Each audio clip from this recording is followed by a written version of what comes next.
Hello friends, Chronicle IAS में आपका स्वागत है। मैं प्रियांशु और यूपी पीसीएस के लिए हम लोग टेस्ट सीरीज में डिस्कशंस कंडक्ट कर रहे हैं। आज हम लोग यूपी पीसीएस के लिए जीएस पेपर 4 एथिक्स में टेस्ट पेपर 2 के कुछ क्वेश्चंस को डिस्कस करेंगे। आज हम लोगों ने जिन क्वेश्चंस को लिया है, स्टार्ट करते हैं हम लोग आज के डिस्कशन के पहले क्वेश्चन से। Explain the concept of categorical imperative.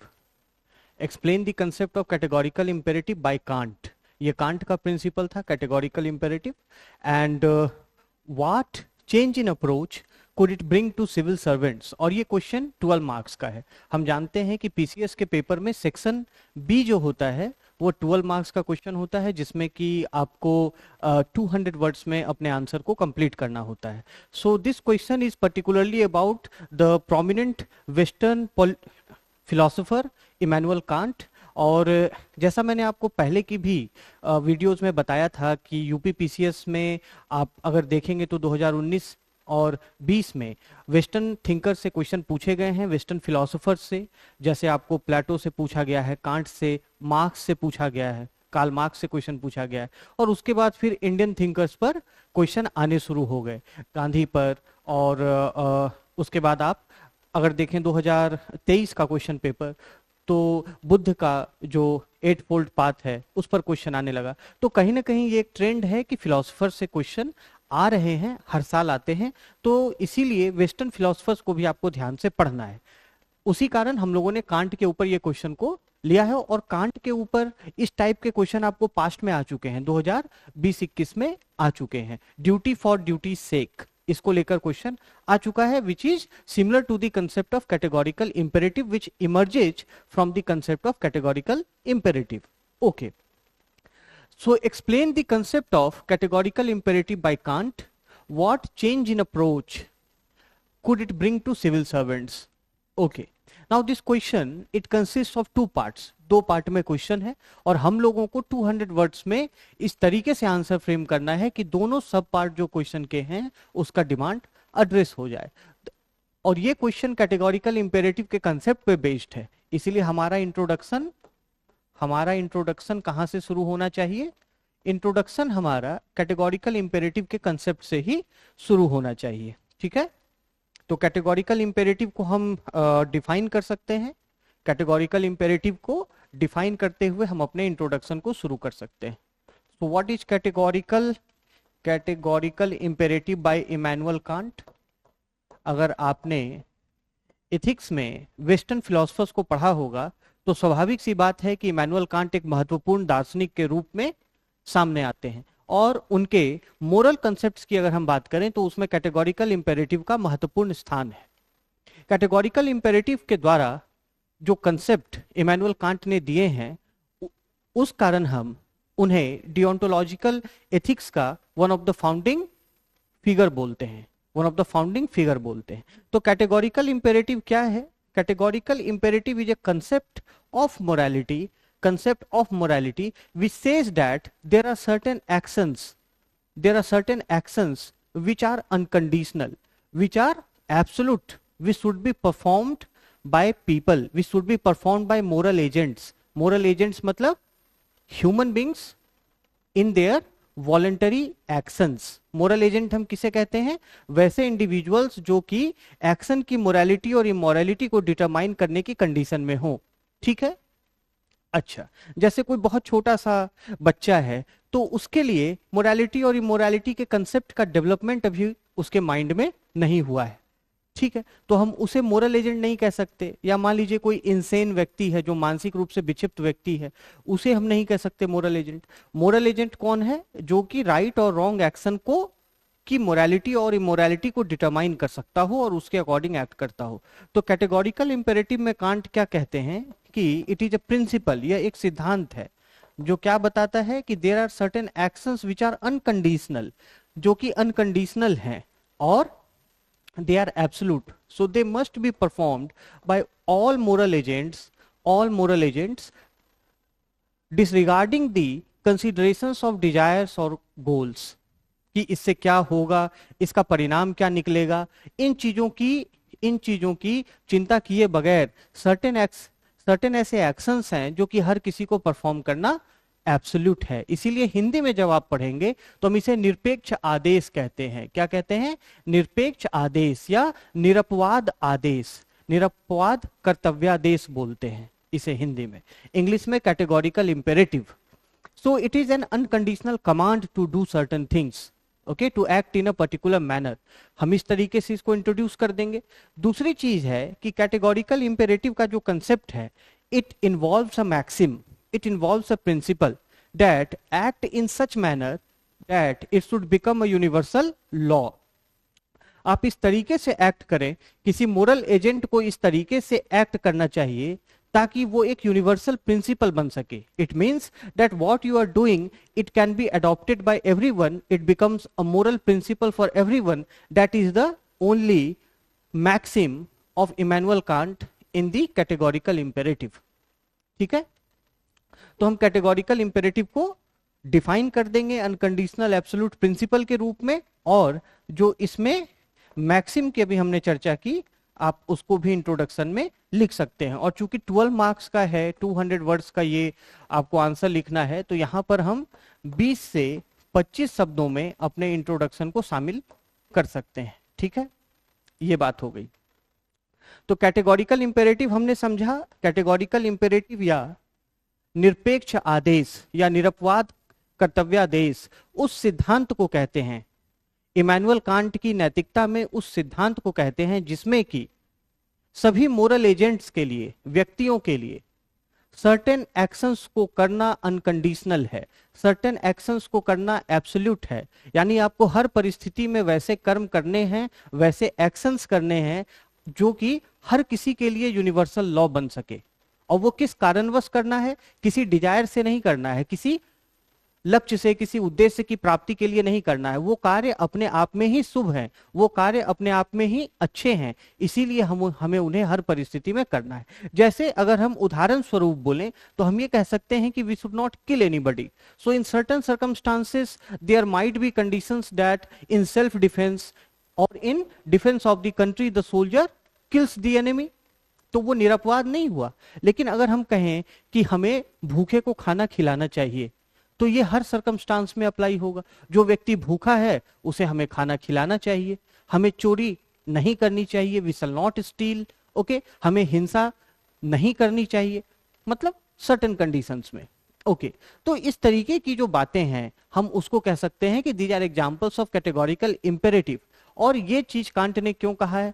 Can't ने कहा कि जो मोरालिटी है वो हमारी रीजन से, वो रैशनैलिटी से एमर्ज होती है। मोरालिटी कहां से एमर्ज होती है? उसको हम रैशनली एक्सप्लेन कर सकते हैं। So categorical imperative is also a rational principle. वो भी क्या है?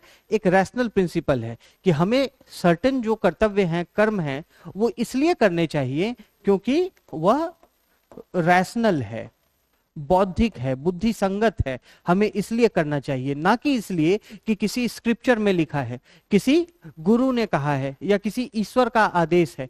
ऐसा नहीं है, वो इसलिए करना चाहिए क्योंकि वो बुद्धि संगत है। और सभी मनुष्यों की बुद्धि कमोबेश, जो हमारा मेंटल कंस्ट्रक्शन है, वो ह्यूमन बींग्स का सिमिलर है। इसीलिए हर किसी के लिए इन प्रिंसिपल्स को, रैशनल प्रिंसिपल्स को फॉलो करना मैंडेटरी है, अनकंडीशनल है। इसीलिए हम इसे कैटेगोरिकल इंपेरेटिव कहते हैं। तो ये हो गई आपको इमैनुअल कांट के कैटेगोरिकल इंपेरेटिव की चर्चा। इंट्रोडक्शन में आप इसे बता दीजिए, और उसके बाद चूंकि explain the concept of categorical imperative, तो इंट्रोडक्शन में इसे हम डिफाइन करते हुए, और जो इंट्रोडक्शन के बाद हम एक सब हेडिंग बनाएंगे, उस सब हेडिंग में हम इसे एक्सप्लेन करेंगे, है ना। इसे हम एक्सप्लेन करेंगे। Concept of categorical imperative, concept of categorical imperative, categorical imperative, imperative. तो कैटेगोरिकल इंपेरेटिव में कांट क्या कह रहे हैं? कांट कह रहे हैं कि इस तरीके से एक्ट कीजिए so that it should become a universal law. It means that it is not subjective. We should feed the hungry, भूखे को भोजन कराना चाहिए, प्यासे को पानी पिलाना चाहिए। अब ये जो चीजें हैं ये सब्जेक्टिव नहीं है। ऐसा तो नहीं है कि किसी व्यक्ति को ये लगेगा कि नहीं प्यासा व्यक्ति है तो इसे पानी नहीं पिलाना चाहिए, प्यासे को पानी पिलाना चाहिए। It means that such principles are, as we discussed, they are unconditional, they apply to everyone, so they are unconditional as well as objective. Objective in the sense that they are achieved through reason. They are achieved through reason. अब Immanuel Kant का कहना है कि जो हमारी morality है वो completely rational principles पे डिपेंडेंट है, वो कंप्लीटली रैशनल है, वो पूर्णतः बौद्धिक है, जिसे कि बुद्धि से समझा जा सकता है। ओके, सो जैसे हमने बात की कि जो कैटेगोरिकल इंपेरेटिव है वो क्या है, ये एक रैशनल प्रिंसिपल है, रैशनल प्रिंसिपल है। और ये रैशनल प्रिंसिपल का मैक्सिम क्या है कि act in a manner, act such that it becomes, या इट शुड बिकम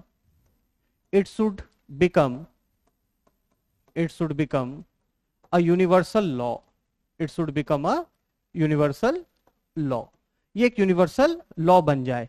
और इसके पीछे उद्देश्य क्या हो, इसके पीछे कोई उद्देश्य ना हो, इसके पीछे केवल यही भावना हो कि ये कर्म करना ही अपने आप में उचित है, क्योंकि वो कर्म ही सर्वश्रेष्ठ है, वो कर्म ही शुभ है। गांधी जी का भी दर्शन कुछ इस तरीके का था कि कभी भी मीन्स के लिए, एंड के लिए नहीं, मीन्स के लिए काम करना है, किसी चीज को साधन नहीं समझना है, consider that as an end in itself. जैसे अगर हम मनुष्य की सेवा कर रहे हैं तो हमें उसे किसी चीज का साधन नहीं बनाना चाहिए, उसे अपने आप में एक एंड समझना चाहिए, उसे एक अपने आप में एंड समझना चाहिए। तो ये जो दर्शन की प्रवृत्ति, ये जो नैतिकता की प्रवृत्ति है कि we should not consider something as a means to achieve something, morality not as a means to achieve something but morality in itself. So performing an action in itself as it is good, वो अपने आप में शुभ है, ठीक है। So without any Dzire और गोल, so without any Dzire और गोल, कोई उद्देश्य नहीं और कोई इच्छा नहीं। तो आप देखेंगे कि इस तरीके से कुछ आपको गांधीयन जो एथिक्स है वहां पर आपको इससे सिमिलैरिटी मिलती है, और गांधीयन एथिक्स से भी और कांटियन एथिक्स से भी आपको पास्ट में क्वेश्चन यूपीपीसीएस में पूछे गए। अब अगर हम इसी प्रश्न के दूसरे भाग पर आ जाएं कि what change in approach could it bring to civil servants.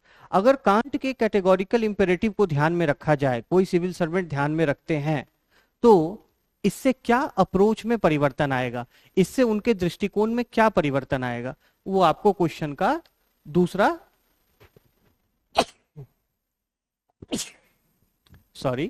ये आपके क्वेश्चन का दूसरा पार्ट है। Okay, now let's see what change in approach it can bring. So change in approach, again we will have a subheading, a separate subheading, change in approach it could bring for civil servants, क्या परिवर्तन ला सकता है। तो सबसे पहली बात तो ये है कि यह उनमें प्रशासन को लेकर या अपने ड्यूटीज को लेकर डिओंटोलॉजिकल अप्रोच डेवलप करेगा, deontological approach. So what change in approach it will develop? It will develop a deontological approach. What is the meaning of deontology? Deontology का क्या मतलब होता है? Deon का अर्थ होता है ड्यूटी, डियोन का अर्थ क्या होता है, ड्यूटी, और लोगोस का अर्थ हम जानते हैं क्या होता है, स्टडी और science. Okay, so it is the study of duties. So deontology is duty for the sake of duty, जो आपसे पहले भी यूपीएससी में, यूपीपीसीएस में क्वेश्चन मेंस में GS4 में पूछा जा चुका है। तो डिओंटोलॉजिकल अप्रोच मींस अपने कर्तव्य को कर्तव्य समझकर करना, किसी उद्देश्य की प्राप्ति के लिए नहीं, किसी साधन के रूप में नहीं कि मैं ये करूंगा तो उससे ये हो जाएगा, उसे केवल कर्तव्य समझकर करना ही डिओंटोलॉजिकल अप्रोच है। और ये कितनी महत्वपूर्ण बात है कि अगर कोई सिविल सेवक इस उद्देश्य को अपनाते हुए अपनी सेवा देते हैं या देती हैं तो ये कितना परोपकारी हो जाएगा, और ये कितना अपने आप में एक समृद्ध, नैतिक रूप से समृद्ध सिविल सेवक का विकास करेगा. So the first change in approach will be the deontological approach developing in the civil servant. दूसरा, it will be a rational approach. अभी जैसे हमने देखा कि पहले पार्ट के एक्सप्लेनेशन में इमैनुअल कांट क्या कहते हैं? इमैनुअल कांट कहते हैं कि morality can be explained through reason. नैतिकता उसे बुद्धि द्वारा समझा जा सकता है, या नैतिकता का आधार बौद्धिकता है.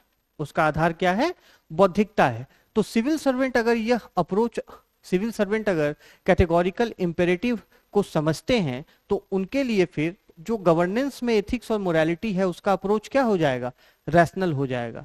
मोरल इसलिए रहना है, मोरल इसलिए रहना है, एथिकल इसलिए रहना है, ना कि किसी सरकार ने कहा है, ना कि किसी कंडक्ट रूल ने कहा है, ना इसलिए कि पब्लिक और मीडिया का दबाव है, लेकिन इसलिए चूंकि वह बुद्धि संगत है. एक मनुष्य के रूप में यही रैशनल और इंटेलेक्चुअल प्रिंसिपल है कि one must be a moral person, one must be not immoral. और मोरल हमें क्यों होना चाहिए? मोरल इसलिए होना चाहिए क्योंकि personal morality it is good in itself. वह अपने आप में एक शुभ चीज है, एक अच्छे मनुष्य के विकास में सहायक होती है. Now you see that there is no external purpose, there is no any other purpose for being a moral agent in this case. तो यहां पर सिविल सर्वेंट के लिए चेंज इन अप्रोच क्या होगा? They will have an rational approach towards ethics in governance. अच्छा, तीसरी चीज चेंज इन अप्रोच क्या है? In that case the civil servant will adopt more long term intergenerational approach to his or her duties. Long term intergenerational approach. अब ये किस प्रकार से? अब इमैनुअल कांट जैसे कहते हैं, what is the maxim he gives for categorical imperative. Kant के अनुसार मोरालिटी का केवल एक मैक्सिम हो सकता है, केवल एक ही मैक्सिम हो सकता है. मैक्सिम का अर्थ, जैसे आपने गांधी जी की नैतिकता के संदर्भ में गांधी जी का टीका पढ़ा होगा. गांधी जी का टीका या गांधी जी का जंतर. गांधी जी का जंतर क्या था? गांधी जी ने अपने टीका या जंतर में कहा था कि आप वो कर्म कीजिए, अगर आपको किसी कर्म के संबंध में दुविधा है तो आप ये सोचिए कि जो सबसे दुर्बल व्यक्ति है, जो सबसे गरीब कमजोर व्यक्ति है, उसके भाग्य पर और उसके जैसे लाखों करोड़ों लोगों के भाग्य पर आपके कर्म का क्या असर पड़ेगा. इट मीन्स कि जो आप कर रहे हैं क्या वो इतने लोगों के लिए शुभ और अशुभ होगा. लेकिन कांट क्या कहते हैं दूसरी तरफ?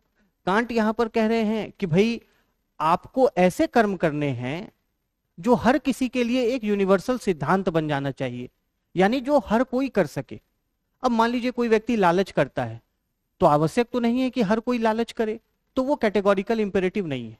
लेकिन जैसे मैंने आपको उदाहरण दिया कि कोई भी अगर पीड़ा में व्यक्ति है, अगर कोई जख्मी व्यक्ति है, घायल व्यक्ति है, तो उसको इलाज करवाना चाहिए या उसकी सहायता करनी चाहिए. ये कैटेगोरिकल इंपेरेटिव, इसे हर किसी को करना चाहिए.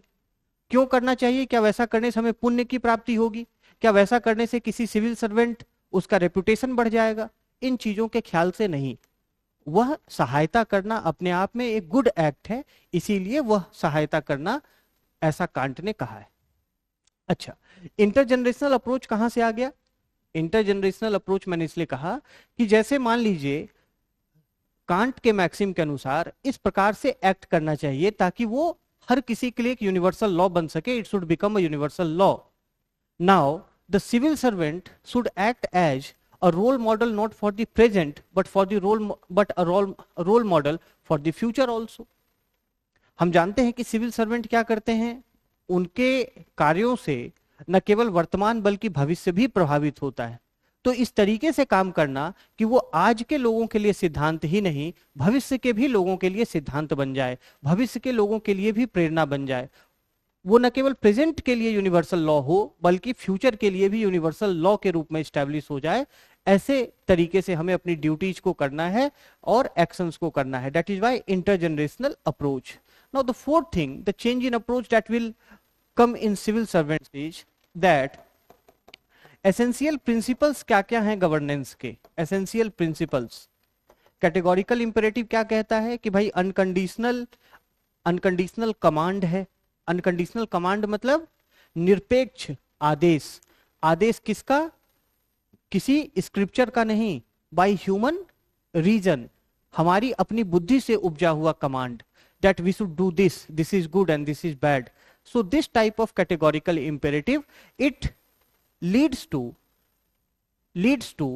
the understanding of essential principles of governance. यह गवर्नेंस के जो एसेंशियल प्रिंसिपल्स हैं उसकी पहचान करने में लोक सेवक को, एक सिविल सेवक को सहायता करता है. तो चेंज इन अप्रोच क्या होगा कि गवर्नेंस के जो एसेंशियल प्रिंसिपल्स हैं उसकी पहचान करनी आसान हो जाएगी. So what are such essential principles of governance? The absolute principles of governance. For example integrity, for example objectivity, for example accountability, transparency. So these things are absolute, these things are much required, essential. Without them there can be no effective governance. Okay, acha, now what it will lead to, what will be the change in approach? So these ideas that will lead to integrity in the civil servant, that will lead to impartiality in the civil servant as the actions are based upon rationality. ये किस चीज को lead करेगा? ये आपको integrity को lead करेगा, क्योंकि if the person is acting in a manner that it can be acted by everyone else, it means that the person is acting according to what he or she is thinking. That is why it leads to development of integrity. इससे सत्यनिष्ठा का विकास होगा, इससे निष्पक्षता का विकास होगा, क्योंकि इस तरीके से कर्म किया जा रहा है जैसे कोई हित नहीं है, कोई उद्देश्य नहीं है, तो उसमें पक्षपात का कोई स्थान नहीं है. ठीक है, okay. So these are the changes in approach the idea of categorical imperative can bring in the civil servants. अब प्रश्न उठता है कि भाई हम कंक्लूड कैसे करें इस तरीके के क्वेश्चंस को. तो आपको लगता है कि there are always certain commands which are completely absolute in all situations. Civil servants के सामने अलग अलग तरीके की परिस्थितियां आती हैं, तो उन्हें ना केवल ऐसे एब्सोल्यूट अनकंडीशनल मोरल प्रिंसिपल्स को लेकर आगे बढ़ना चाहिए, बल्कि साथ ही साथ उन्हें और जो दूसरे नैतिक सिद्धांत हैं, जैसे कि यूटिलिटेरियन एथिक्स है, वर्च्यू एथिक्स है, एरिस्टोटल का वर्च्यू एथिक्स है, मिल्स का आपको यूटिलिटेरियन एथिक्स है, तो इस तरीके से और जो डिफरेंट आइडियाज हैं एथिक्स के, उनके भी सिद्धांतों को समझकर उसे एडमिनिस्ट्रेशन में अप्लाई करना चाहिए. तो इस तरीके से हम कंक्लूड कर सकते हैं कि not only the deontological ethics, so deontological ethics provides a solid foundation for duties. ठीक है, ये ड्यूटीज के लिए एक सॉलिड फाउंडेशन प्रोवाइड कराता है, लेकिन एक सिविल सर्वेंट के लिए रियल लाइफ में नैतिकता के अन्य सिद्धांतों को भी शामिल करना आवश्यक हो जाता है, जैसे यूटिलिटेरियन एथिक्स के प्रिंसिपल्स हों या वर्च्यू एथिक्स के प्रिंसिपल्स हों, उनको भी शामिल करना आवश्यक हो जाता है बैलेंस्ड फंक्शनिंग के लिए, एक संतुलित कर्तव्यों के निर्वहन के लिए. तो इस तरीके से आप इसको कंक्लूड कर सकते हैं. So this was about the first question. Now let's move to the second question. दूसरा प्रश्न है, do you think public service entails personal sacrifices also? Now this type of questions, इन प्रश्नों में आपके जो अंडरस्टैंडिंग है मोरल प्रिंसिपल्स की, मोरल सिचुएशंस की, उसको टेस्ट करने का प्रयास किया जाता है, जो आपकी ओवरऑल मोरल स्टैंडिंग है. बहुत ऐसे प्रश्न आते हैं पीसीएस में और यूपीएससी की परीक्षा में जो डायरेक्ट आपको किसी कंसेप्ट से जुड़े नहीं हो सकते हैं, जो आपके अंडरस्टैंडिंग और आपकी एनालिटिकल एबिलिटी को टेस्ट करने के लिए बनाए जाते हैं, आपकी समझ को जांचने के लिए. उसी प्रकार का प्रश्न है, do you think public service entails personal sacrifices also? Justify your answer. Now you have to keep in mind this directive word justify. Justify your answer with examples. Okay. Hindi में पढ़िए. हिंदी में क्या कह रहा है क्वेश्चन? क्या आपको लगता है कि लोक सेवा में व्यक्तिगत त्याग भी शामिल है? उदाहरणों के साथ, यहां आपको उदाहरण भी देना है. Justify with examples. अपने उत्तर की पुष्टि कीजिए. आप जो भी उत्तर देते हैं उसको उदाहरण के साथ उसकी पुष्टि कीजिए, जस्टिफाई करिए. तो आंसर में हमें क्या करना है? इंट्रोडक्शन में, अब चूंकि क्वेश्चन किस पर फोकस्ड है? क्वेश्चन फोकस्ड है पर्सनल सैक्रिफाइस पर, personal sacrifice in public services. Okay, so the basic value on which this question is based, that is the value of sacrifice, value of sacrifice. So what you can do, आप यहां पर sacrifice को या त्याग को परिभाषित कर सकते हैं. इंट्रोडक्शन में त्याग क्या है, सैक्रिफाइस क्या है, एक तो ये बात हो गई. है ना, कि सैक्रिफाइस क्या है। डेफिनेशन से आप इसको शुरू कर सकते हैं। दूसरा, आप इंट्रोडक्शन में स्टेटमेंट से भी शुरू कर सकते हैं कि पब्लिक ड्यूटीज के कंडक्ट में सैक्रिफाइस एसेंशियली इन्वॉल्व है।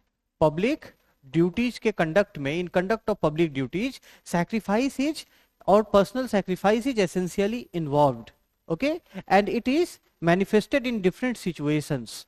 तो आप स्टेटमेंट से भी इंट्रोड्यूस कर सकते हैं, और जो मेन वैल्यू है, जो क्वेश्चन में वैल्यू ऑफ कंसर्न है, उसको भी आप डिफाइन करके शुरू कर सकते हैं। So how can we define sacrifice? What is the definition of sacrifice? त्याग में आप क्या करते हैं? त्याग में अपने हित के किसी चीज को छोड़ देते हैं। किस लिए छोड़ देते हैं? किसी एक लार्जर ऑब्जेक्टिव के लिए, किसी एक लार्जर पर्पस के लिए, किसी एक बड़े उद्देश्य के लिए आप अपने हित को, आप अपने स्वार्थ को त्याग देते हैं। दैट इज सैक्रिफाइस, उसे हम त्याग कहते हैं। So what is sacrifice? It is forsaking of one's interest for a larger purpose, for a broader goal or objective, that is called sacrifice, okay. उसे हम बलिदान कहते हैं, उसे हम त्याग कहते हैं। और हम जानते हैं कि लोक सेवा में तो लोग अपने सर्वोच्च जो जीवन का बलिदान है, जीवन का बलिदान तक दे देते हैं। देश की सुरक्षा में लोग जीवन का बलिदान दे देते हैं। हम जानते हैं कि देश में जो, देश की सुरक्षा में लगे हुए जो भी सुरक्षा बल हैं, डिफेंस के लोग हों या पुलिस के लोग हों, सिविल सेवा में पुलिस सर्विस होता है, उसके लोग होते हैं। सो such officials or such personnel, they put their life at stake, they sacrifice their life itself for the conduct of their duties. तो सैक्रिफाइस को हम डिफाइन कर लेंगे या एक स्टेटमेंट के साथ इंट्रोड्यूस कर सकते हैं। अब क्वेश्चन क्या पूछ रहा है कि do you think public service entails personal sacrifices also? क्या आपको लगता है कि लोक सेवा में व्यक्तिगत त्याग भी शामिल है? तो अब हम इसको डील करेंगे। Does public service entail personal sacrifice? क्या लोक सेवा में व्यक्तिगत त्याग निहित है? तो सबसे पहली बात कि जैसा मैंने अभी चर्चा किया कि पब्लिक सर्विस में सबसे ज्यादा स्टेक पर किसी व्यक्ति का क्या लगा होता है? उसका अपना जीवन लगा होता है, okay. So there can be nothing bigger than the life of the individual itself. व्यक्ति के जीवन से बढ़ के तो कुछ नहीं है। और जब कोई व्यक्ति पुलिस सेवा में जाता है, जब कोई व्यक्ति अन्य किसी सुरक्षा बल में शामिल होता है, में भर्ती होता है या होती है, तो सबसे पहले वो लोक सेवा के लिए किस चीज का त्याग करने के लिए राजी है? अपने जीवन के भी त्याग के लिए राजी है। So the personal sacrifice, so the highest personal sacrifice of, तो हम इसमें कहेंगे कि yes, does public service entail personal sacrifice? So yes, it entails personal sacrifice. हाँ, इसमें व्यक्तिगत त्याग निहित है। किस प्रकार से? The highest sacrifice of life, the highest sacrifice of life. हम जानते हैं कि not only the security personnels but also the personnels involve in administration, disaster management, जैसे आपदा प्रबंधन की बात करें, ये उदाहरण आपको देने हैं क्योंकि प्रश्न कह रहा है कि अपने उत्तर को जस्टिफाई कीजिए एग्जाम्पल्स के साथ। तो आपको उसमें एग्जाम्पल भी देना है कि हाईएस्ट सैक्रिफाइस ऑफ लाइफ किसके लिए? जो सिक्योरिटी पर्सनल है, पुलिस में है, सेंट्रल पैरामिलिट्री में है, ओके, पुलिस पर्सनल है, सिक्योरिटी पर्सनल हो गए। उसके बाद जो एडमिनिस्ट्रेशन में हैं लोग, एडमिनिस्ट्रेशन के लोग हैं, है ना। उसी तरीके से डिजास्टर मैनेजमेंट में, आपदा प्रबंधन में जो संलिप्त लोग हैं, डिजास्टर मैनेजमेंट। उसी तरीके से fire services, fire safety and services, है ना, फॉरेस्ट डिपार्टमेंट। तो उदाहरणों की एक पूरी लंबी लिस्ट बन जाएगी। So the highest sacrifice of life, they put at stake their life itself. So yes, personal sacrifice is involved. हम जानते हैं कि कई बार एंटी पोचिंग एक्टिविटीज में जो वन विभाग के अधिकारी होते हैं, कर्मी होते हैं, कर्मचारी होते हैं, रेंजर्स होते हैं, है ना, तो उनकी हत्या तक हो जाती है, होती है या नहीं? आपने उदाहरणों में, समाचारों में, न्यूज में पढ़ा होगा। तो कहने का ये अर्थ है कि the highest sacrifice of life is involved in public service. Now the second thing is the sacrifice of personal life, व्यक्तिगत जीवन हम जिसे कहते हैं, पर्सनल लाइफ। जैसे मान लीजिए कि पब्लिक सर्विस में कोई व्यक्ति कहीं पर पोस्टेड है, किसी व्यक्ति की ट्रांसफर उसके नेटिव प्लेस से कहीं दूर है, तो वो जो फैमिली टाइम है, फैमिली एसोसिएशन है, सोशल एसोसिएशन है, जो पर्सनल लाइफ का पार्ट होता है, जो हमारे व्यक्तिगत जीवन का हिस्सा होता है, उसके उस चीज को व्यक्ति को सैक्रिफाई करना होता है। ठीक है, अब जैसे उसमें आप अपने परिवारजनों के साथ कम समय बिता सकते हैं, छुट्टियों में केवल घर आ सकते हैं, तो कहीं ना कहीं आपने त्याग तो किया, अपने पारिवारिक समय का त्याग किया, अपने पारिवारिक सुख का त्याग किया। ठीक है, सो yes, it entails personal sacrifice. अच्छा, तीसरी चीज है कि प्राइवेसी। प्राइवेसी, आपको ये पता होगा कि जो लाइन ऑफिशियल्स होते हैं, who are on the cutting edge, who are on the edge of administration, जिनका काम होता है प्रशासन संभालना, पुलिस और इन सभी महकमों को जो संभालते हैं लोग, उनकी ड्यूटी 24 घंटे होती है, कहने के लिए शिफ्ट है, पर they are always on call, they are always on call. तो अपनी प्राइवेसी बहुत सीमित हो जाती है, वैसे केस में अपनी जो निजता है बहुत सीमित हो जाती है। अब जैसे मान लीजिए कि जो अधिकारी हैं वो ना केवल अपने कार्यालयों में बल्कि अपने आवास पर भी, अपने रेसिडेंस पर भी कई बार उन्हें नागरिकों की शिकायतों को भी दूर करना पड़ता है, कोई इमरजेंसी सिचुएशन हो तो रिस्पॉन्ड भी करना पड़ता है। सो देयर प्राइवेसी और देयर जो उनकी अपनी निजता है वो कहीं ना कहीं सैक्रिफाई हो जाती है, वो कहीं ना कहीं उन्हें उसका त्याग करना पड़ता है, अपनी प्राइवेसी को भी कहीं ना कहीं डाइल्यूट करना पड़ता है। अच्छा, चौथी चीज है कि हमने जैसे प्राइवेसी की बात की, उसके बाद आप देखेंगे कि it involves the sacrifice of the sacrifice of certain freedoms. कुछ ऐसी स्वतंत्रताएं हैं जो कि व्यक्ति को त्यागनी पड़ती हैं। जैसे हम कह सकते हैं कि sacrifice of the freedom of, sacrifice of the freedom of expression of certain freedoms, of certain freedoms and liberties, certain freedoms and liberties, for example the right to expression, right to speech and expression, right to speech and expression। हम जानते हैं कि public services में conduct rules होते हैं और उन्हीं conduct rules के अनुसार अधिकारियों को अपना आचरण रखना पड़ता है, and they put certain restrictions on rights, freedoms and liberties which are commonly made available to ordinary citizens. अब जैसे हम बात करें all India service conduct rules 1968 की, all India service conduct rules 1968 की हम बात करें, ठीक है, central civil services conduct rules 1964 की बात करें, so they put restrictions on certain rights 1964, so they put restrictions on certain rights and freedoms of the civil servants, the public servants, and they have to sacrifice it in order to be in the service. So we see that all these things are present there. अच्छा, उसी तरीके से और क्या sacrifice करना पड़ता है, कई सारी पब्लिक एक्टिविटीज सैक्रिफाई करनी पड़ती हैं। अब जैसे मान लीजिए कि कोई पब्लिक सर्वेंट है एंड ही और she wants to participate in some political activity but she can't, as it is barred, she is a part of the civil service, or in case of the broader public servants we talk about, मान लीजिए कि कोई community event में शामिल होना है, पर एक पब्लिक सर्वेंट को सोचना पड़ेगा कई बार कि क्या मैं एक कम्युनिटी इवेंट में शामिल हूं, क्या इससे एक सही संदेश जाएगा, तो किस प्रकार का इवेंट है, so they have to think multiple times, and that is why, इस कारण से उन्हें अपने निजी जीवन में कई गतिविधियों को, कई ऐसी सार्वजनिक गतिविधियां हैं जिसे कि सीमित करना पड़ता है, जिन्हें त्यागना पड़ता है। Okay, so this is how we will approach to this question, and what will be the conclusion, what will be the conclusion?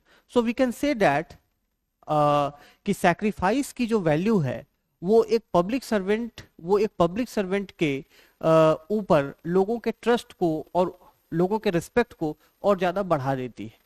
क्योंकि हम त्याग करते हैं और हमारा त्याग दूसरों को प्रेरित करता है, तो ये ना केवल उन पब्लिक सर्वेंट के लिए एसेंशियल है बल्कि अन्य लोगों के लिए भी ये एक मोटिवेशन का फैक्टर होता है, ये एक प्रेरणा का कारण बनता है। इसीलिए ये एक एसेंशियल सिविल सर्विस वैल्यू है, the value of sacrifice in public services. ठीक है, तो इस तरीके से आपको अपनी बात को क्लोज करना है। So this was about question number 2। Okay, तीसरे क्वेश्चन की ओर बढ़ते हैं। तीसरा क्वेश्चन है, there is corruption in many disguised forms which requires the ability to identify and expose them. Corruption in many disguised forms which requires the ability to identify and expose them. Describe in the context of a civil servant. तो एक civil servant के context में describe करना है. यहां पर आपको directive word को ध्यान देना है, डिस्क्राइब है. हिंदी में प्रश्न को पढ़ के समझिए. भ्रष्टाचार कई छिपे हुए रूपों में मौजूद है, छिपे हुए रूपों में, डिसगाइज्ड फॉर्म में, जिसे पहचानने और उजागर करने की क्षमता आवश्यक है. एक सिविल सेवक के संदर्भ में इसका वर्णन कीजिए. तो क्वेश्चन का संकेत किस ओर है कि सिविल सर्वेंट को करप्शन के डिफरेंट फॉर्म्स को आइडेंटिफाई और एक्सपोज करने में कैपेबल होना चाहिए. तो आपको क्वेश्चन पढ़ते ही क्वेश्चन का जो इंटेंट है वो समझ में आ जाना चाहिए. उसी चीज को आपको डिस्क्राइब करना है. Describe in the context of a civil servant. अब क्वेश्चन का जो मेन कंसर्न है, जो सेंट्रल कंसर्न है, वो किस चीज को लेकर है? स्टूडेंट्स में अक्सर इस चीज को लेकर दुविधा होती है, संकट होता है कि इंट्रोड्यूस कैसे करें, भूमिका कैसे उत्तर की लिखें. तो मेरा सुझाव आपको यही है कि प्रश्न के मेन कंसर्न को पकड़िए. प्रश्न का मेन कंसर्न क्या है, उस मेन कंसर्न के साथ इंट्रोड्यूस कीजिए. ठीक है. और कई बार वो मेन कंसर्न आपको कीवर्ड्स में स्पष्ट होता है, कई बार कीवर्ड्स में स्पष्ट नहीं होता. तो आपको उस इंटेंट को पकड़ के इंट्रोडक्शन करना है. अब यहां पर हमें इंट्रोड्यूस करना हो तो हम क्या करेंगे? प्रश्न का मेन कंसर्न क्या है? करप्शन है. और करप्शन में भी स्पेसिफिकली डिसगाइज्ड करप्शन है. तो आप करप्शन से भी शुरू कर सकते हैं. करप्शन को आप डिफाइन कर दीजिए, और you can be more specific and start with disguised corruption itself. ठीक है. Okay. So what is corruption in a broader form? भ्रष्टाचार हम किसे कहते हैं? हम सामान्यतः भ्रष्टाचार को समझते हैं जैसे घूस ले लेना, किसी के साथ गलत कर देना, किसी के साथ अनैतिक गतिविधि करना, अपने सरकारी पद का दुरुपयोग करना. हम इसे भ्रष्टाचार समझते हैं. हम जानते हैं कि भारतीय दृष्टिकोण में या वैश्विक दृष्टिकोण में भ्रष्टाचार सार्वजनिक जीवन में एक बहुत बड़ी समस्या है. Corruption is a significant problem in public life, one of the most damaging issues. ठीक है. So we can define corruption. So what is corruption? It is abuse of interested power. It is abuse of interested power. जो किसी व्यक्ति में शक्ति निहित है उसका दुरुपयोग करना. किस चीज के लिए? फॉर पर्सनल और प्राइवेट गेन, व्यक्तिगत या निजी हित के लिए इंटरेस्टेड पावर का एब्यूज करना, उसे ही हम करप्शन कहते हैं. So this is abuse of interested power for personal और private gain. So that is a broader definition of corruption. वह भ्रष्टाचार का एक व्यापक परिभाषा है. व्यक्तिगत या निजी हित के लिए निहित शक्तियों का दुरुपयोग करना, प्राप्त शक्तियों का दुरुपयोग करना ही भ्रष्टाचार है. परिभाषा को प्रयास कीजिए कि ज्यादा से ज्यादा व्यापक बने, ज्यादा से ज्यादा समाहित करने वाला बने. ठीक है. अच्छा, अगर हम डिसगाइज्ड करप्शन की बात करें, so disguised corruption is unmanifested corruption. Unmanifested, जो कि आपके सामने व्यक्त नहीं है, अव्यक्त रूप से मौजूद है, अस्पष्ट नहीं है, अस्पष्ट रूप से मौजूद है, जिसे आप सीधे सीधे होता देख नहीं सकते. सो that is unmanifested indirect form of corruption. Indirect form which is hidden, which is concealed, which is secret, जो छिपा हुआ है, जो कि पर्दे के पीछे हो रहा है, that is called disguised corruption. उसे हम कहते हैं disguised corruption. ठीक है. तो इस तरीके से इंट्रोड्यूस कर देंगे. अब देखिए स्टेटमेंट क्या कह रहा है कि there is corruption in many disguised forms. Okay. Which requires the ability to identify and expose them, describe in the context of a civil servant. तो आप यहाँ पर स्टेटमेंट में देख सकते हैं कि दो बातें कही गई हैं कि there is corruption in disguised form, in many disguised form. ठीक है. तो एक तो हम इसे डिस्क्राइब करेंगे, दूसरा which requires the ability to identify and expose them. फिर हम उसे आइडेंटिफाई करने और एक्सपोज करने की जो एबिलिटी है उसके पक्ष पर जाएंगे. तो इसमें आपको दो सब हेडिंग में इस क्वेश्चन को आप अटेम्प्ट कर सकते हैं. जैसे हम इसको आगे देखते हैं. Corruption in disguised form, corruption in disguised form, corruption in disguised form, disguised form. किस किस तरीके से छिपा हुआ करप्शन काम करता है, आप अपने आप में सोचकर देखिए. आप बताइए, क्या हर बार आपसे किसी कार्य के एवज में पैसा मांगा जाता है, वही भ्रष्टाचार है? क्या हर बार किसी चीज को करने के लिए फेवर की डिमांड होती है, क्या वही भ्रष्टाचार है? भ्रष्टाचार कई अव्यक्त रूपों में भी सामने आता है। जैसे हम बात करें कंसीलमेंट की, कंसीलमेंट कंसीलमेंट कंसीलमेंट किस चीज का हो सकता है? इंफॉर्मेशन का हो सकता है। कोई महत्वपूर्ण जानकारी है जो सरकार छिपाए, जो कोई अधिकारी छिपाए, और उस जानकारी के छिपाने से उससे सार्वजनिक हित प्रभावित हो। जैसे उदाहरण के लिए मान लीजिए कि कहीं पर कोई योजना के लिए निधि आवंटित की गई है, फंड एलोकेटेड है, और वो फंड के विषय में लोगों से जानकारी छिपाई जाए, तो क्या वो भ्रष्टाचार नहीं है? वो भी तो भ्रष्टाचार है। और उससे क्या अपना निजी हित उसका सिद्ध हो रहा है? उसका निजी हित ये सिद्ध हो रहा है कि उसको उसके लिए कार्य करना नहीं पड़ेगा, उसकी मेहनत बच रही है। ये भी भ्रष्टाचार। जहां पर भी निजी हित सधे और व्याप्त शक्तियों का, इंटरेस्टेड पावर का एब्यूज हो, वो करप्शन है। पर यहां ध्यान देना है, ये डिस्गाइज फॉर्म में होना चाहिए। तो concealment of information, in the same way concealment of assets, वो भी करप्शन है।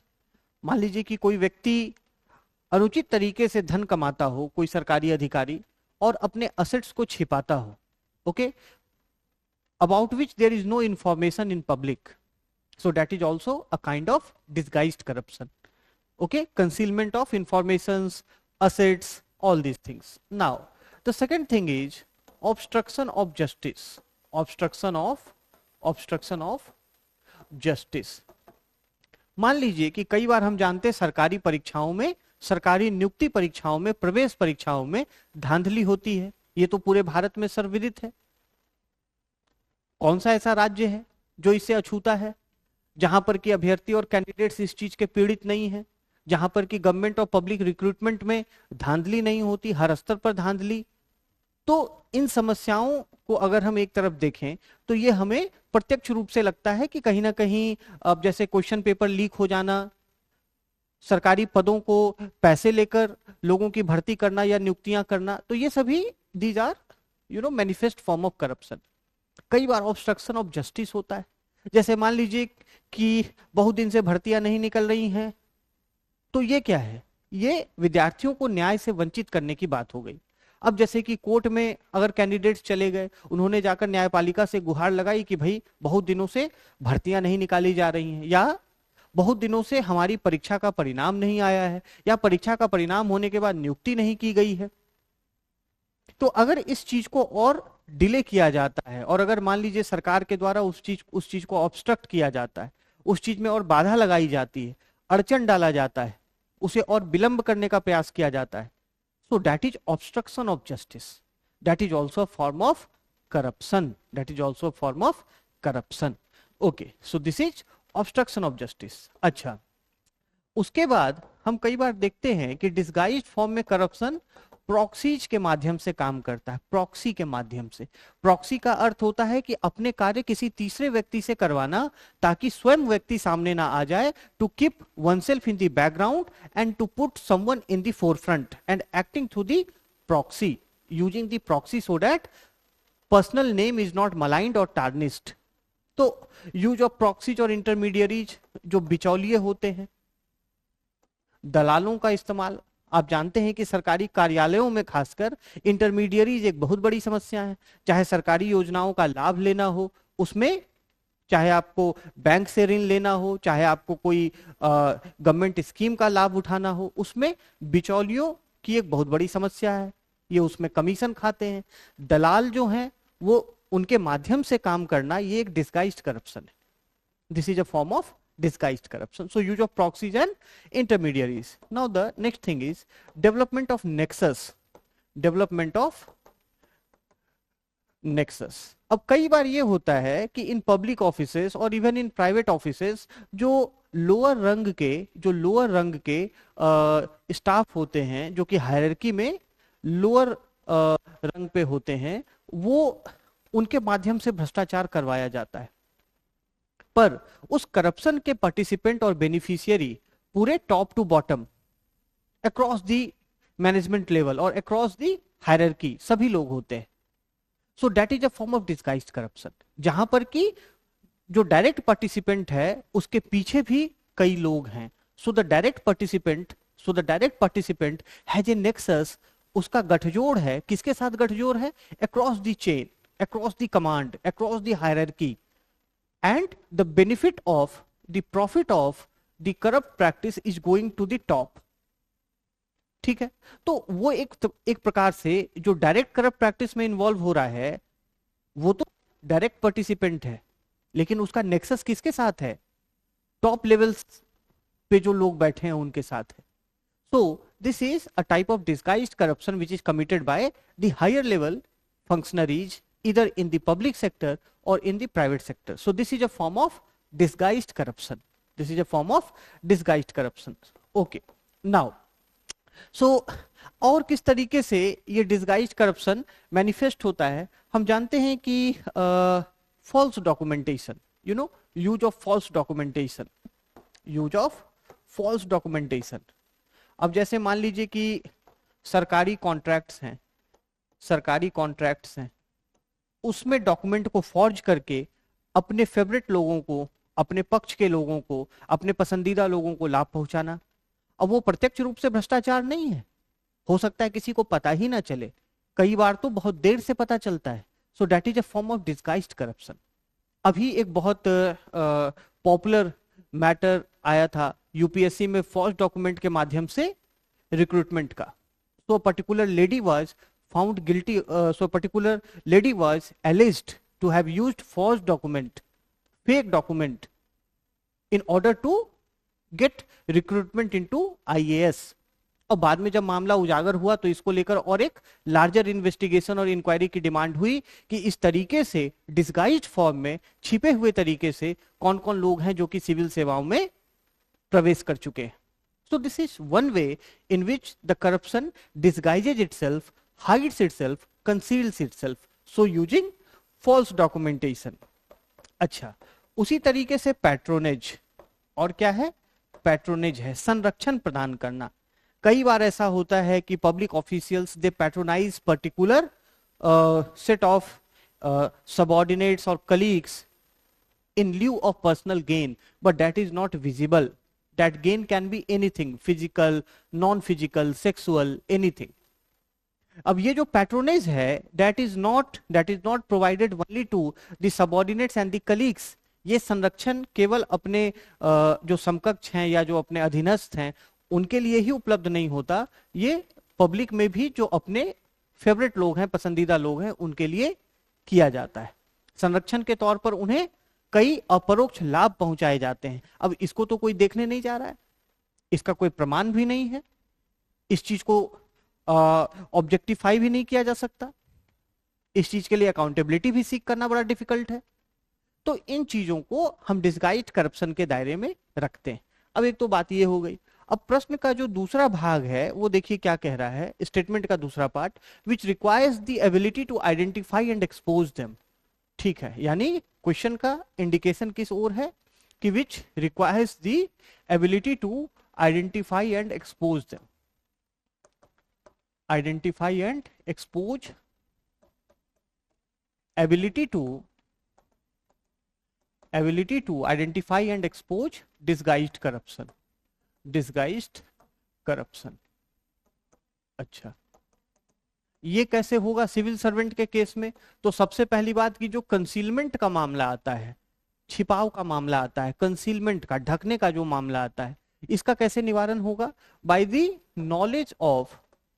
The holistic knowledge of, adequate knowledge of procedures, rules, जो भी संबंधित प्रोसीजर्स हैं, रूल्स हैं, उसके विषय में एप्रोप्रिएट एडिक्वेट नॉलेज होना चाहिए सिविल सर्वेंट को। तो डिस्गाइज्ड करप्शन को आइडेंटिफाई करना, एक्सपोज करना आसान हो जाता है।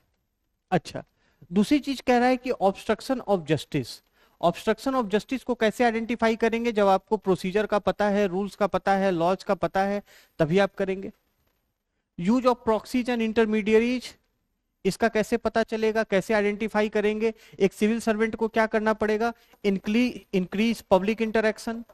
आप अगर पब्लिक इंटरेक्शन बढ़ाते हैं एक सिविल सर्वेंट के रूप में, तो आपको पता चलता है कि सरकारी कार्यालयों में कहां कहां पर दलाल काम कर रहे हैं, कहाँ कहाँ पर बिचौलिए काम कर रहे हैं, कहाँ कहाँ पर जो थर्ड पार्टीज हैं उनका इंटरेस्ट है। तो इसके लिए आपको पब्लिक पार्टिसिपेशन, पब्लिक इंटरेक्शन बढ़ाना पड़ेगा, अपने गतिविधियों को और समावेशी बनाना पड़ेगा। ठीक है। अच्छा, डेवलपमेंट ऑफ नेक्सस। तो कई बार ये होता है कि व्यक्ति खुद भी नेक्सस का पार्ट बन जाता है और सिविल सर्वेंट को पता ही नहीं चलता कि मैं भी नेक्सस का पार्ट हूं। उस चीज को दूर करने के लिए कन्फ्लिक्ट ऑफ इंटरेस्ट से फ्री रहना है। So zero conflict of interest. So what should be, किस चीज की एबिलिटी होनी चाहिए? To minimise conflict of interest, to reduce conflict of interest, to reduce and resolve conflict of interest, ताकि व्यक्ति खुद ऐसे किसी नेक्सस का पार्ट ना बन जाए और वैसे किसी नेक्सस को आइडेंटिफाई कर सके। नेक्सस को आप कन्फ्लिक्ट ऑफ इंटरेस्ट से आइडेंटिफाई कर सकते हैं, हितों के टकराव से। अच्छा, उसके बाद जो फॉल्स डॉक्यूमेंटेशन ये सब है, इन चीजों के लिए जो डिपार्टमेंटल प्रोसेसेस हैं, इनके ऊपर कंट्रोल बहुत जरूरी है, इनमें ट्रांसपेरेंसी बहुत जरूरी है, इनमें पारदर्शिता बहुत आवश्यक है। So ability to identify and expose, उसके लिए ट्रांसपेरेंसी चाहिए। कहां से? पारदर्शिता से आएगी। तो ट्रांसपेरेंट प्रोसेसेस डेवलप करें आप। एक्सपोज करने के लिए करेज चाहिए, साहस चाहिए। कहां से आप में क्षमता आएगी? जब आप में साहस होगा तभी तो क्षमता आएगी। So the ability will come from your courage. Now patronage को आप कैसे पहचानेंगे? पैट्रोनेज को आप पहचान सकते हैं, पैट्रोनेज को आप पहचान सकते हैं रेगुलर ट्रांसफर्स के द्वारा। आप उसको कैसे एक्सपोज कर सकते हैं? रेगुलर ट्रांसफर अगर मान लीजिए कि किसी विभाग में होता है तो वहां पर पैट्रोनेज मिनिमाइज किया जा सकता है। ठीक है। अगर कोई व्यक्ति बहुत दिन से, कोई अधिकारी कहीं जड़ जमा कर बैठा है तो वो पैट्रोनेज की प्रवृत्ति उसमें ज्यादा हो जाएगी।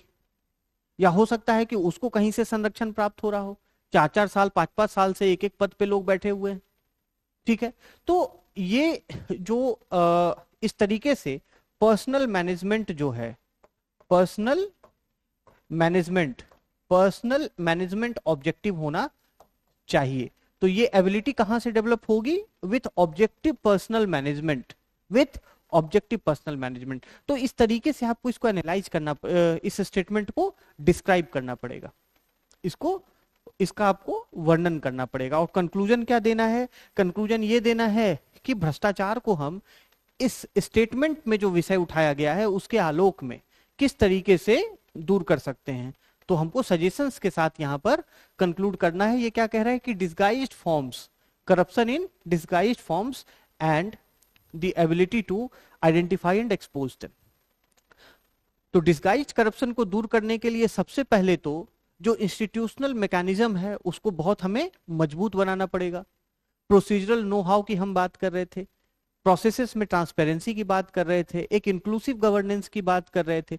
तो इन चीजों के माध्यम से हम डिस्गाइज्ड करप्शन को, और साथ ही साथ मीडिया के साथ और जो डिफरेंट स्टेक होल्डर्स हैं, प्राइवेट स्टेक होल्डर्स हैं, प्राइवेट पार्टीज हैं, उन लोगों के एक कोऑर्डिनेशन, कोलैबोरेशन के साथ हम करप्शन के वेरियस फॉर्म्स को उजागर कर सकते हैं, उनकी पहचान करके उजागर कर सकते हैं और उसका समाधान कर सकते हैं। तो इस तरीके से आपको एक संतुलित अप्रोच अपनाते हुए अपने आंसर को कंक्लूड करना है। तो ये रही तीसरे क्वेश्चन की बात। आते हैं हम नेक्स्ट क्वेश्चन पर। आगे बढ़ते हैं चौथे क्वेश्चन की ओर। आज के डिस्कशन का fourth question, how can compassion be utilised in administration as a strength to deal with challenges posed by anti social elements. अब क्वेश्चन देखिए, थोड़ा एप्लीकेटिव क्वेश्चन है, एप्लीकेशन बेस्ड क्वेश्चन है, जहां पर आपको एक मोरल प्रिंसिपल को, एक आपको वैल्यू को अप्लाई करना है एक स्पेसिफिक सिचुएशन में। So it is not a general question, it is a very precise question with respect to anti social elements. Hindi में पढ़िए। असामाजिक तत्वों द्वारा उत्पन्न चुनौतियों से निपटने के लिए प्रशासन में करुणा का उपयोग, प्रशासन में कंपैशन का, करुणा का उपयोग एक शक्ति के रूप में कैसे किया जा सकता है, एक शक्ति के रूप में, एक फोर्स के रूप में, एक स्ट्रेंथ के एलिमेंट के रूप में कैसे किया जा सकता है। So the question, it appears to be simple but it involves a deeper understanding of the concept of compassion and its application in a specific situation। ठीक है, चलिए तो इंट्रोड्यूस कैसे करेंगे। अब चूंकि हमने इतने प्रश्नों की चर्चा कर ली है, आपके लिए आसान होगा इसकी पहचान करना। Which is the central value which is the central value of the question? Question का जो सेंट्रल वैल्यू है वो क्या है? कंपैशन है। कंपैशन से आप शुरू कीजिए, कंपैशन को डिफाइन कर दीजिए। So that is a very easy way to make an introduction. करुणा किसे कहते हैं? What is the meaning of compassion? How would you define it? Compassion क्या है? Compassion is a feeling of sympathy for pain और suffering of others with a desire to alleviate और remove it. बहुत simple सा definition. करुणा क्या है? किसी के कष्ट, किसी की पीड़ा को देखकर सहानुभूति का भाव और उसे उस कष्ट और पीड़ा से निकालने की इच्छा, यही करुणा है। हम कहते हैं ना कि कोई व्यक्ति बहुत करुणामयी है, किसी व्यक्ति में बहुत करुणा है, मतलब उसे दूसरे की पीड़ा देखी नहीं जाती, उसे दूसरे का पेन सहा नहीं जाता, वो दूसरे की पीड़ा को, सफरिंग को तुरंत पहचान जाता है और उसे दूर करने का प्रयास करता है या करती है। केवल किसी की पीड़ा को पहचान जाना और उसके प्रति एक समर्थन का भाव रखना, उसके प्रति एक अच्छा का भाव रखना, वो सहानुभूति है, वो सिंपैथी है, वो कंपैशन नहीं है। कंपैशन क्या है? जहां पर कि उसके उस पीड़ा को, दुख को, कष्ट को दूर करने की भी इच्छा हो और दूर करने के लिए व्यक्ति प्रयास करे। तो कंपैशन को आपको इंट्रोडक्शन में डिफाइन कर देना है। अच्छा, अब हम आते हैं आंसर के मेन बॉडी पर। क्या कह रहा है? How can compassion be utilised in administration as a strength to deal with challenges posed by anti social elements. असामाजिक तत्वों द्वारा उत्पन्न चुनौतियों से निपटने के लिए प्रशासन में करुणा का उपयोग एक शक्ति के रूप में कैसे किया जा सकता है, तो उन पर हम चर्चा करेंगे। Okay, so using compassion as a strength, compassion as a strength or power, compassion as a strength, compassion as a strength to deal with antisocial elements, to deal with antisocial elements। तो हमने पहले प्रश्न में categorical imperative की चर्चा की थी। तो कंपैशनेट होना भी एक तरीके से एक कैटेगोरिकल इंपेरेटिव समझा जा सकता है। किसी को भी पीड़ा में देखकर किसी व्यक्ति को खुशी तो नहीं होगी, वो एक बहुत ही मोरली डिग्रेडेड व्यक्ति होगा जिसे किसी की पीड़ा में भी आनंद आए। So it is a categorical imperative, we can say कि कोई भी अगर मोरल एजेंट है तो उसे किसी की पीड़ा को देखकर असहजता होगी, दुख होगा। ओके, और हम जानते हैं कि किसी भी अच्छे कर्म में, अच्छी भावना में एक निहित शक्ति होती है, और अगर हम उस शक्ति का उपयोग करते हैं, हम प्रशासन में अगर उस चीज का उपयोग करें, लोक सेवकों के द्वारा उपयोग किया जाए, तो वैसे असामाजिक तत्वों से भी हमें निपटने में आसानी होगी। Power of good, Gandhi ji भी बात करते थे कि सत्य में शक्ति होती है, अच्छाई में शक्ति होती है। Power of good to convert और to bring a moral transformation in anti social elements. जो असामाजिक तत्व हैं, जो हिंसक तत्व हैं, जो समाज में उपद्रव फैलाने वाले तत्व हैं, उनके भीतर भी नैतिक रूपांतरण और नैतिक जागरण का एक बहुत बड़ा टूल हो सकता है moral values. And what better moral value can be than compassion. Compassion में ह्यूमैनिटी अपने बेस्ट फॉर्म में सामने आती है। कंपैशन में काइंडनेस भी है, कंपैशन में रिस्पेक्ट भी है, कंपैशन में ट्रुथ भी है, कंपैशन में वो सब कुछ है जो कि अच्छाई की शक्ति को समेटे हुए है। So the strength of the power of good, applying that in administration upon anti social elements. ठीक है, दूसरी बात है कि हम जानते हैं कंपैशन को कैसे हम अप्लाई कर सकते हैं इन एंटी सोशल एलिमेंट से डील करने के लिए। So involving anti social elements in collective activities, in collective compassionate activities. जैसे अगर हम बात करें उदाहरण के तौर पर प्रिजनर्स की, मान लीजिए कि प्रिजनर्स हैं, ओके, सो किसी न किसी अपराध के लिए जेल में बंद किए गए हैं, और प्रिजनर्स को लेकर जो रिफॉर्मेटिव जस्टिस का कंसेप्ट है, रिफॉर्मेटिव जस्टिस का कंसेप्ट क्या कहता है कि आपको उन्हें भी सकारात्मक कार्यों में इन्वॉल्व करना है। जैसे मान लीजिए कि बच्चों के लिए कोई क्राफ्ट बनाना हो, या फिर किसी आयोजन पर अपनी प्रस्तुति देनी हो, इन चीजों में भी प्रिजनर्स को इन्वॉल्व किया जाता है ताकि वो क्रिएटिवली इन्वॉल्व रहें। तो अगर हम कंपैशनेट एक्टिविटीज में उन्हें भी इन्वॉल्व करते हैं, ठीक है, जैसे मान लीजिए कि कहीं पर आपदाग्रस्त क्षेत्र है और वहां ज्यादा से ज्यादा लोगों के लिए भोजन पैकेट तैयार करने हैं, उसमें अगर हम प्रिजनर्स को शामिल करें, ठीक है, तो इस तरीके से उनके भीतर भी एक सकारात्मक नैतिक भाव पैदा होगा और उनसे जो होने वाली चुनौतियां हैं, प्रिजन वायलेंस मान लीजिए एक चुनौती है, प्रिजन वायलेंस से कोई एडमिनिस्ट्रेटर, कोई जेलर कैसे निपटे, तो अगर आप उनको कंपैशनेट एक्टिविटीज में इन्वॉल्व करें, उनके मोरल ट्रांसफॉर्मेशन का प्रयास करें, तो वहां पर हम कंपैशन को एक स्ट्रेंथ के रूप में यूटिलाइज कर सकते हैं, ठीक है। उसी तरीके से interaction interaction with victims interaction with victims interaction with victims. अच्छा, अभी हम बात कर रहे थे एंटी सोशल एलिमेंट्स को इन्वॉल्व करने की वजह से कलेक्टिव एक्शन में। वहां पर आप देखिए कि आजकल जो पीस कमिटीज बनाई जाती हैं, अमन अमन कमिटीज बनाई जाती हैं, इन अमन कमिटीज का उद्देश्य होता है कॉम्युनल सिचुएशंस में, सांप्रदायिक तनावपूर्ण परिस्थितियों में मामले को शांत करना, संतुलित बनाए रखना। अब अगर एंटी सोशल एलिमेंट्स हैं, उन्हें ही ऐसे कमिटीज में शामिल किया जाए और उन्हें उन परिचर्चाओं का हिस्सा बनाया जाए कि उनके कृत्यों से, उनके एक्शन से समाज पर क्या दुष्प्रभाव पड़ता है। So here there is a compassionate attitude towards all elements of society, bringing them in an inclusive exercise and trying to bring their moral transformation, ठीक है। अच्छा, फिर हमने बात की इंटरेक्शन विद विक्टिम्स।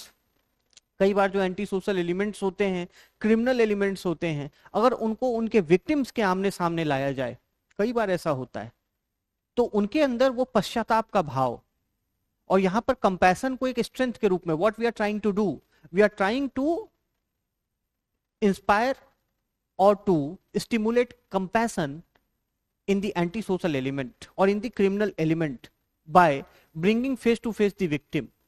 अच्छा, कई बार ये लीगल पॉइंट ऑफ व्यू से इस चीज को उचित नहीं भी माना जाता है कि आप ऑपरेसर के सामने ऑपरेस्ट को लाएं, लेकिन अगर उस चीज को मान लीजिए कि एंटी सोशल एलिमेंट्स हैं, who are not criminals, who have not done any act of crime, but if they are introduced to such kind of victims, introduced to such kind of victims and their sufferings are told to them, और उनको उनकी sufferings बताई जाती हो, उनके कष्ट, उनकी पीड़ा बताई जाती हो कि समाज में गलत तरीके के कृत्यों से, क्रूएल एक्टिविटीज से किस तरीके से नुकसान पहुंचता। मान लीजिए कि बहुत लोग क्या करते हैं, पशुओं के साथ हिंसा करते हैं।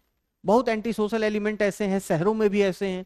अब कुत्ते को लाठी से पीट पीट के मार दिया, कहीं कहीं पर ऐसे भी घटनाएं सामने आई हैं, कुत्ते को गोली मार दिया, कुत्ते को बांध के कहीं फेंक दिया, कहीं ऐसी भी रिपोर्ट आई थी कि किसी कुत्ते को बांध के ट्रेन में फेंक दिया।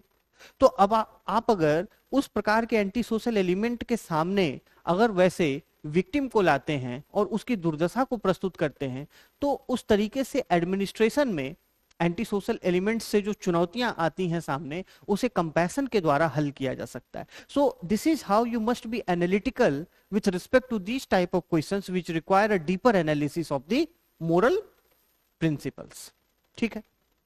अच्छा, उसके बाद raising awareness with respect to suffering, raising awareness with respect to suffering. हम जैसे बात करें कि अब एंटी सोशल एलिमेंट्स क्या करते हैं, वो डिफोरेस्टेशन करते हैं, वनों की कटाई करते हैं, जंगलों की कटाई करते हैं, पोचिंग करते हैं, है ना, जंगलों को काटकर अवैध तरीके से लकड़ियां बेच देते हैं। तो अब वैसे में अगर अवेयरनेस फैलाई जाए वनों की कटाई के नुकसान को लेकर, जैव विविधता पर जो उसका दुष्प्रभाव है, पशुओं के, पक्षियों के, जो अनंत जीव जंतु हैं, लिविंग बींग्स है, उनके कष्टों को, अगर उनके कष्टों के संबंध में जागरूकता फैलाई जाए एडमिनिस्ट्रेशन के द्वारा, प्रशासन के द्वारा, तो इससे जो एंटी सोशल एलिमेंट हैं उनसे निपटने के लिए कंपैशन एक स्ट्रेंथ के रूप में सामने आ सकता है, ठीक है। तो इस तरीके से आपको अपने बिंदुओं को एनालाइज करते हुए क्वेश्चन के डिमांड से कनेक्ट करना है। एक अच्छा उत्तर वो माना जाता है जहां पर कि क्वेश्चन से कनेक्शन डेवलप होता है, जहां पर कि क्वेश्चन के डिमांड को एड्रेस किया जाता है, ठीक है। अब अगर ऐसे प्रश्नों में कंक्लूजन की बात की जाए तो हम क्या कहेंगे। अब चूंकि बहुत स्पेसिफिक है क्वेश्चन, तो हम ये कह सकते हैं कि moral potential is available in all human beings. भले ही कोई एंटी सोशल एलिमेंट हो, पर उसमें नैतिक संभावना तो है कि वह एक बेहतर मनुष्य बन सकता है या बन सकती है। So moral potential is inherent in all human beings, and compassion is the most forceful moral principle to bring a change, and that was illustrated by no other than Mahatma Gandhi. सत्याग्रह का जो सिद्धांत है, नॉन वायलेंस का सिद्धांत है, उसके अंदर क्या छिपा है? उसके अंदर कंपैशन छिपा है। Okay, so we can conclude in a manner that moral potential is inherent in all human beings, and compassion is one of the strongest principle to bring that moral change in antisocial elements। ऐसा कह के हम अपनी बात को समाप्त कर देंगे। ठीक है, अब बढ़ते हैं अगले प्रश्न की ओर। हमारा अगला प्रश्न क्या है? आज के डिस्कशन का 5वां प्रश्न, the essence of ethics lies in developing a clarity of vision and purpose in life in the broadest manner possible. What do you understand by this statement? Discuss। अब इस फॉर्मेट के, इस पैटर्न के questions आपसे अक्सर पूछे जाते हैं यूपीपीसीएस की परीक्षा में, GS4 पेपर में। अब इन स्टेटमेंट्स को समझना बहुत जरूरी होता है। आंसर को करने के लिए आपको डिस्कस करना है। नैतिकता का सार तत्व जीवन में यथासंभव व्यापक दृष्टि और उद्देश्य की स्पष्टता विकसित करने में निहित है। इस कथन से आप क्या समझते हैं? समझाइए। You have to explain this. Now try to find out the core, the central theme of this particular question, that is the essence of ethics. This can be one thing, and the second thing can be clarity of what? Vision and purpose in life. The clarity of vision and purpose in life. So you can introduce with either of them. आप दोनों में से किसी भी एक से अपनी बात को शुरू कर सकते हैं इंट्रोडक्शन में। या तो आप एथिक्स से शुरू कर सकते हैं, आप एथिक्स को डिफाइन कर दें, या तो फिर आप एसेंस ऑफ एथिक्स को एक्सप्लेन कर दें, एसेंस ऑफ एथिक्स को डिफाइन कर दें कि एथिक्स का सार तत्व क्या होता है, कोर क्या होता है। और तीसरी चीज कि या फिर आप clarity of vision and purpose in life, इससे शुरू कर सकते हैं। Vision and purpose in life, तीनों में से किसी से भी। हम जानते हैं कि ethics is the study of right and wrong in human actions. In that perspective, उस दृष्टिकोण से यह दर्शन शास्त्र की एक शाखा है जिसमें कि हम शुभ अशुभ का अध्ययन करते हैं, अच्छे बुरे का अध्ययन करते हैं। दूसरी चीज की एथिक्स क्या है? Ethics is the set of standards and principles. Ethics क्या है? नीति, नैतिकता क्या है? सो it is a set of, यह एक समूह है सिद्धांतों का, आदर्शों का, मूल्यों का, जो कि मानव के कर्मों में सही और गलत का निर्धारण करता है, which determines the rightness and wrongness, right and wrong in human actions। परिभाषित कर दीजिए। एसेंस ऑफ एथिक्स की हम बात करें तो एथिक्स के कोर में क्या है? एथिक्स के कोर में क्या है? Development of self. एथिक्स के कोर में क्या है? डेवलपमेंट ऑफ सेल्फ, आत्म विकास। नैतिकता क्यों आवश्यक है? एक मनुष्य के रूप में आत्म विकास के लिए, अपने आत्मिक शुद्धि के लिए, purification of self, purification of personality, that is the core of ethics। Now you can come to the clarity of vision and purpose। जो दृष्टि है, जो हमारा विजन है और उद्देश्य है, उसकी स्पष्टता के लिए आवश्यक है। ठीक है, so clarity of vision means there should be no confusion with respect to the ideas, with respect to goals of life। So you can start with any these three ways। Now coming to the understanding which we get from this question, okay, from this statement, so it says that the essence of ethics, the essence of ethics, it lies in what? It lies in clarity of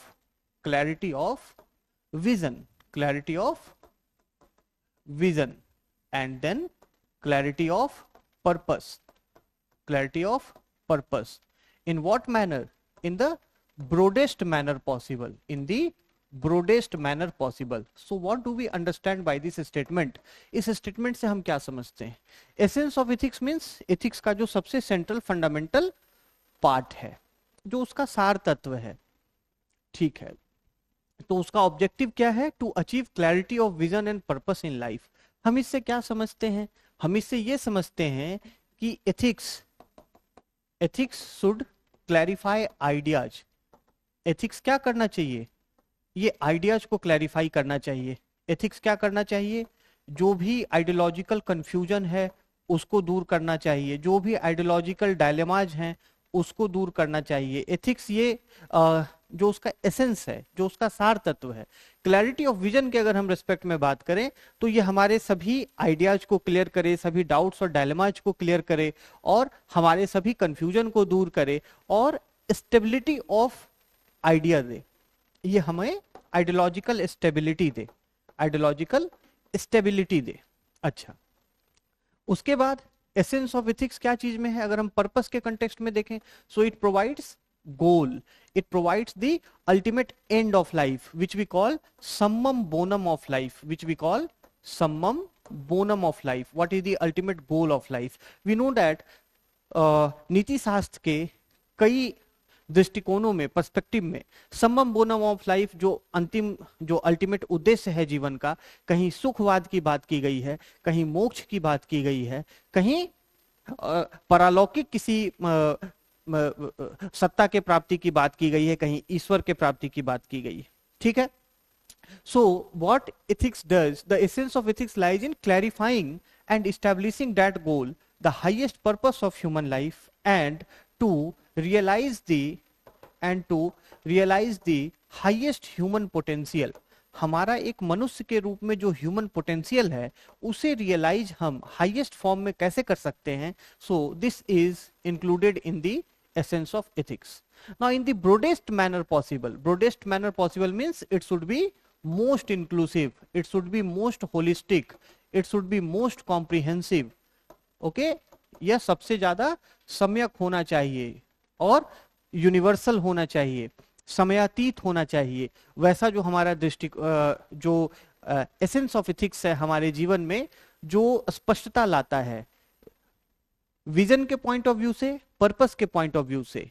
In what manner? In the broadest manner possible. It means it should not only think for the present generation, it must think for the future generation also। न केवल वर्तमान की पीढ़ियों के लिए बल्कि भविष्य की पीढ़ियों के लिए भी हमें वो दृष्टि दे, हमें वो सोच दे, ताकि हम पूरे समाज के हित के लिए न केवल वर्तमान बल्कि भविष्य, और न केवल मनुष्य जाति के लिए बल्कि समस्त जीवों के लिए, all living beings, all creatures, this is the essence of ethics। अब इस तरीके से समझाइए, बढ़िया नंबर मिलेगा। अच्छा, कंक्लूजन में क्या है? कंक्लूजन में हम यही कहेंगे, the essence of ethics lies in upgrading an